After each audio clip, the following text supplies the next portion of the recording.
Hello friends, पटोळा house में આપણે પાટણના પટોળા જોયા। પાટણના પટોળા જોયા બાદ અમે આવી ગયા છે રાણીની વાવ જોવા માટે। તો ચાલો જોઈએ શું ટિકિટ છે। આ તમે બહાર પહેલાં જોઈ રહ્યા છો પાર્કિંગ એરિયા છે, ઘણું મોટું પાર્કિંગ એરિયા છે। અહીંયા 2 વ્હીલર માટે 10 રૂપિયા પાર્કિંગ ચાર્જ છે અને 4 વ્હીલર માટે 20 રૂપિયા પાર્કિંગ ચાર્જ છે।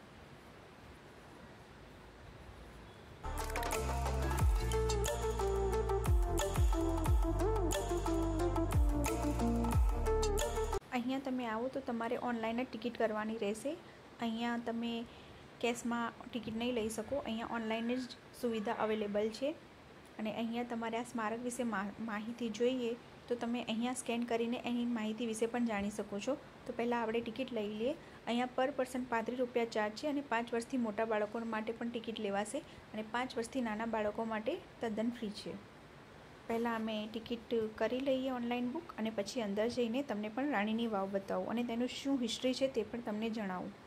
આ વાવ મહેસાણાથી 25 કિલોમીટરના અંતરે આવેલી છે અને અમદાવાદથી 130 કિલોમીટરના અંતરે આવેલી છે। તો ચાલો આપણે ટિકિટ લઈ લીધી છે, હવે અંદર જઈશું। અંદર આવતાની સાથે તમને ચારે બાજુ ગાર્ડન જોવા મળશે। આ રીતનું ગાર્ડન બનાવેલું છે, ચારે બાજુ ગાર્ડન છે અને અહીંયા રાણીની વાવ વિશે ક્યારે બનાવેલી છે તે બધી હિસ્ટ્રી પણ અહીંયા લખેલી છે, તે પણ તમે વાંચી શકો છો।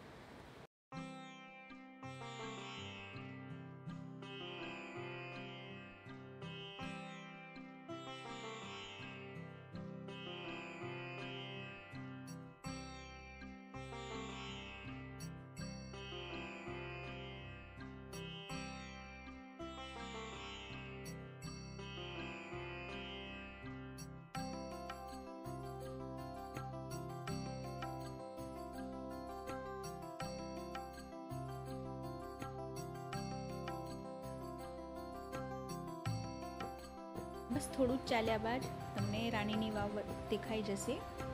आ सामे रही छे रानीनी वाव छे, जोई रह्या छो। अने आ वाव आपणे नवी 100 रूपियानी नोटनी पाछळ पण दर्शावेली छे, तमे जोई शको छो 100 रूपियानी नोटमां। एनी फरते आ रीते चौफे गार्डन बनावेलुं छे, घणुं सरस गार्डन छे અને આ એકદમ સામે રાણીની વાવ છે। આ રાણીની વાવ પાટણની વાવ તરીકે પણ ઓળખાય છે। તે ગુજરાતના પાટણ શહેરમાં આવેલી વાવ છે। તે સરસ્વતી નદીના કિનારે આવેલી છે અને 11મી સદીમાં રાણી ઉદયમતીએ પોતાના પતિ ભીમદેવની યાદમાં બંધાવી હતી। સોરી ફ્રેન્ડ્સ, આજે થોડો વિડીયો ખલી રહ્યો છે કેમ કે મારી સેલ્ફી સ્ટિક થોડી પડી ગઈ એટલા માટે થોડી બગડી ગઈ છે, તો માફ કરજો એ બદલ। આ વાવ ભારતીય ભૂમિગત જળ વ્યવસ્થાપનનું એક અજોડ ઉદાહરણ છે અને તેને યુનેસ્કો વર્લ્ડ હેરિટેજ સાઇટમાં પણ સ્થાન મળ્યું છે।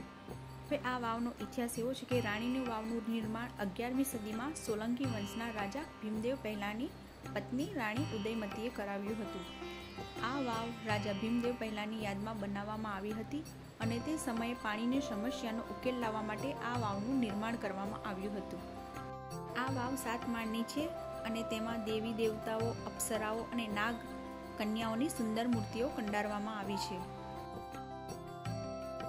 તમે જોઈ રહ્યા હશો આ વાવમાં ઘણી સરસ મૂર્તિઓનું કોતરકામ કરેલું છે અને અહીંયા બધા લોકો ફોટા પણ પાડી રહ્યા છે।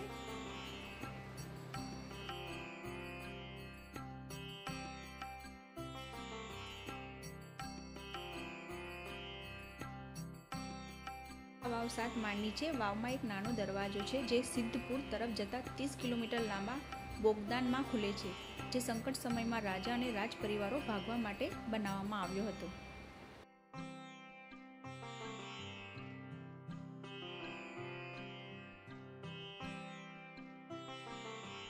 એક બોર્ડ પણ લાગેલું છે, અહીંયાથી આપણને નીચે જવાની પરવાનગી નથી, તમે અહીંયાથી જ જોઈ શકો છો વાવને। તમે જોઈ રહ્યા છો ઘણી સરસ કોતરણી કરેલી છે।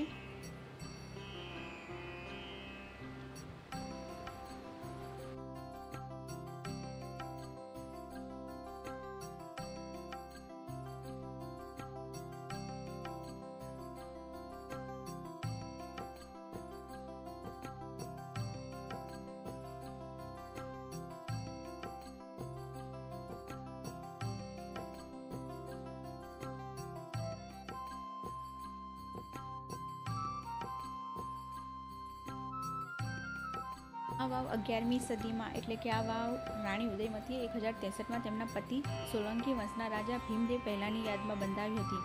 એ તો આપણે જાણી લીધું, પણ પાછળથી આ વાવમાં સરસ્વતી નદીના પૂરના પાણી ઘૂસી ગયા હતા, જેથી આ વાવ પૂરી દબાઈ ગઈ હતી. પુરાતત્વ વિભાગ દ્વારા 1968માં વાવમાં ભરાયેલા માટીને બહાર કાઢવાના ઉત્પન્ન કાર્યવાહી કરવામાં ઘણા વર્ષોની મહેનત બાદ 1980માં આ વાવ તેના મૂળ સ્વરૂપમાં મળી આવી હતી. વાવના બાંધકામની વાત કરીએ તો તેને 64 મીટર લાંબી, 20 મીટર પહોળી અને 27 મીટર ઊંડી છે. વાવનું મુખ પૂર્વ બાજુ ખુલે છે. આ વાવ 7 માળની જ્યાં પ્રકારની વાવ છે. તેમાં 7 ઝરૂખાઓ છે. 7 માળની આ વાવમાં 340 થાંભલાઓ છે. એવું કહેવામાં આવે છે કે લગભગ 40 વર્ષ સુધી આ વાવનું બાંધકામ ચાલ્યું હતું. વાવની કલાકૃતિ નિરીક્ષણ કરતાં જાણવા મળે છે કે વાવમાં 800થી પણ વધુ સુશોભિત શિલ્પો છે. આ બધા શિલ્પોને જોવા ખ્યાલ આવે છે કે આ શિલ્પોની મુખ્ય વિષય વસ્તુ ભગવાન વિષ્ણુના દશાવતારો છે, જેમાં વાવની દિવાલો અને સ્તંભો પર મોટા ભાગના નરસિંહ રામ, વામન, મહિષાસુર, મર્દિની, કલ્કી જેવા ભગવાન વિષ્ણુના અવતારોને જોઈ શકાય છે. તે ઉપરાંત વાવમાં દેવી દેવતાઓની સાથે સાધુ, બ્રાહ્મણો અને હોઠ રંગતી અને શણગાર કરતી અપ્સરાઓને નાગ કન્યાઓની મૂર્તિઓ કલાત્મક રીતે કોતરવામાં આવી છે. આ વાવનું બાંધકામ એવી રીતે કરવામાં આવ્યું છે, વાવને જોતાં તમને ખ્યાલ આવશે કે તે ઊંધા મંદિર આકારની છે અને તે જ શક્ય છે. વાવને ઊંધા મંદિરની જેમ તૈયાર કરવામાં આવી છે, જેમાં 7 તળ સુધી સીડીઓ છે, જે પૌરાણિક અને ધાર્મિક કલ્પનાઓની સાથે ખૂબ સુંદર રીતે નિર્માણ કરવામાં આવી છે. એવું માનવામાં આવે છે કે અંદાજે 50 વર્ષ પહેલાં વાવમાં ઔષધીય છોડ અને સંગ્રહાલય પાણીનો ઉપયોગ તાવ અને અન્ય બીમારીઓથી સાજા થવા માટે કરવામાં આવતો હતો. વર્ષ 2016માં રાજધાની દિલ્હીમાં આયોજિત ઇન્ડિયન સેનિટેશન કોન્ફરન્સમાં આ વાવને ક્લીનેસ્ટ આઇકોનિક પુરસ્કાર મળ્યો હતો. આજે ભારતીય 100 રૂપિયાની ચલણી નોટ રાણીની વાવને સ્થાન મળ્યું છે. આ વાવ સ્થાપત્ય કલાનું એક ઉત્તમ ઉદાહરણ છે. તેની મુલાકાત લેવા ન ફક્ત દેશના પરંતુ વિદેશના લોકો પણ આવે છે. તેની કલાત્મક જોઈ અહીં આવતા પ્રવાસીઓ અચંબિત થઈ જાય છે. તે સાથે જ આપણી સંસ્કૃતિ સાથે જોડાયેલા છે. તો જ્યારે પણ પાટણ જાઓ તો અહીં આવેલ રાણીની વાવ જોવાનું ભૂલશો નહીં. ઘણી સરસ અને ઘણી આનંદદાયક પાટણની વાવ છે. તમે જોશો તો એટલું સરસ કોતરણી કામ કરેલું છે અને આપણે એની હિસ્ટ્રી પણ જાણી લીધી. મને જેટલી ખબર હતી હિસ્ટ્રી એ મેં તમને જણાવી. જો તમે પાટણ આવો તો આ વાવ જરૂર જોજો.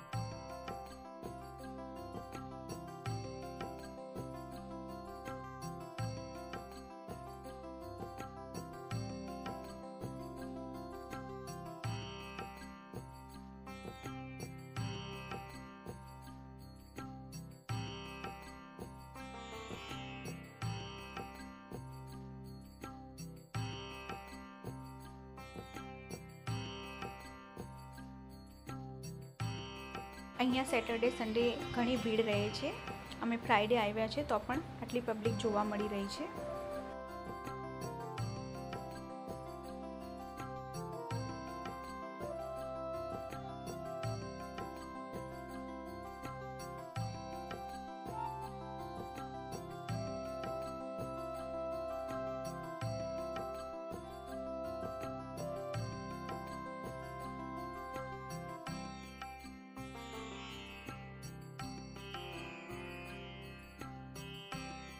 હવે અમે નીચેથી ઉપર જઈ રહ્યા છીએ.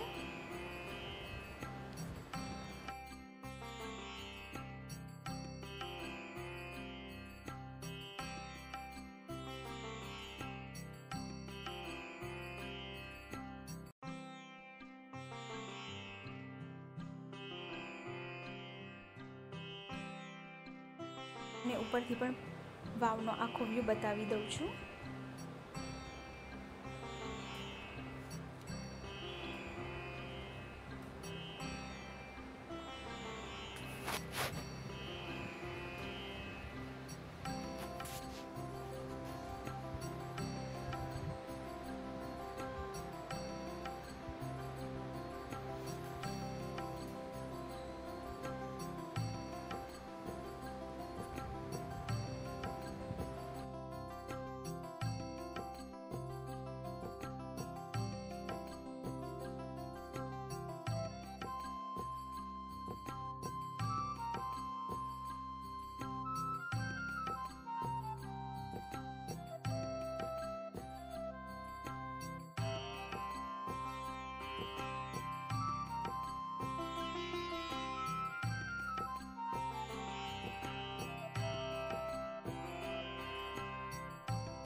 વાવ જોઈ અમે ઉપર આવી ગયા છીએ અને અમે તેની ફરતે એ સાઈડથી બહાર જઈશું.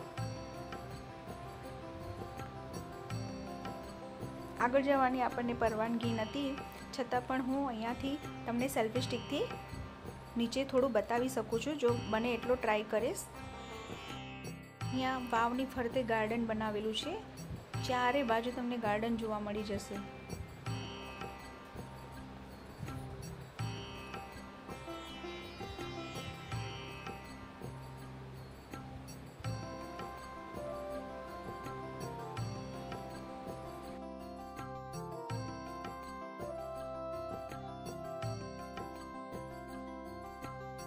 જોઈ રહ્યા છો અહીંયા પાણીનો સંગ્રહ થતો હતો.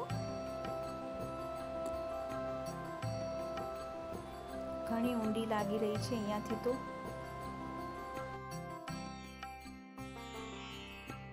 અહીંયા રેલિંગ પર ચડી અંદર જોવાની સખ્ત મનાઈ છે. મેં મારી સેલ્ફી સ્ટિક દ્વારા તમને બતાવવા માટે પ્રયત્ન કર્યો છે.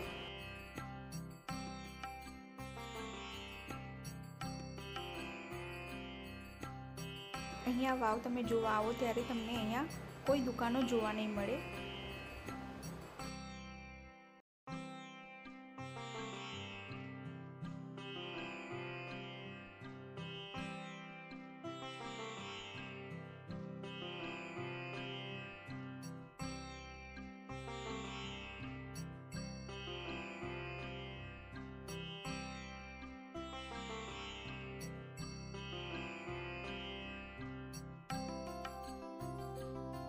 આપણે જ્યાંથી એન્ટ્રી કરી ત્યાંથી હવે બહાર જઈશું. મને આશા છે કે તમને આ વિડીયો પસંદ આવ્યો હશે. જો પસંદ આવ્યો હોય તો લાઈક કરજો, શેર કરજો અને કોમેન્ટ કરજો.